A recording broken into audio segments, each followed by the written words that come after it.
गुरुर्ब्रह्मा गुरुर्विष्णु गुरुर्देवो महेश्वरा गुरुर्साक्षात् परं ब्रह्म तस्मै श्री गुरुवे नमः।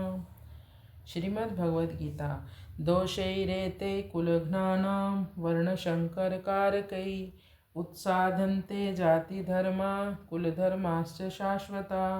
दोषैरेते कुलघ्नानां वर्णशंकरकारकै उत्साधन्ते जातिधर्मा कुलधर्माश्च शाश्वता। वर्णशंकर कारकई, वर्णशंकर पैदा करने वाले।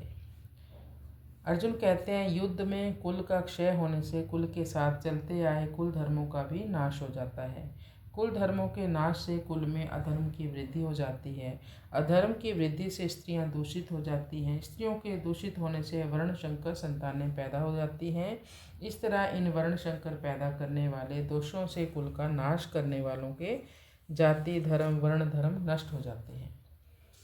कुल धर्म और जाति धर्म क्या है? एक ही जाति में एक कुल की जो अपने अपने अलग अलग परंपराएं हैं, अलग अलग मर्यादाएं हैं, अलग अलग आचरण हैं, वे सभी उस कुल के कुल धर्म कहलाते हैं। एक ही जाति के संपूर्ण कुलों के समुदायों को लेकर जो धर्म कहे जाते हैं वे सभी जाति धर्म या वर्ण धर्म कहलाते हैं, जो कि सामान्य धर्म है और शास्त्र विधि से नियत है।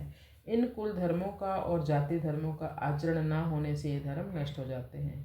कृष्णाय वासुदेवाय हरये परमात्मने प्रणतक्लेशनाशाय गोविंदाय नमो नमः। अब अर्जुन वर्णशंकर के दुष्परिणामों को बताता है कि जातियों के वर्णशंकर होने से अंतर्बाह्य जीवन में नैतिक मूल्यों का ह्रास होता है, हानि होती है और फलतः पारिवारिक और धार्मिक परंपराएं नष्ट हो जाती हैं। हिंदू धर्म के अनुसार मृत पितरों को पिंड और जल अर्पित किया जाता है।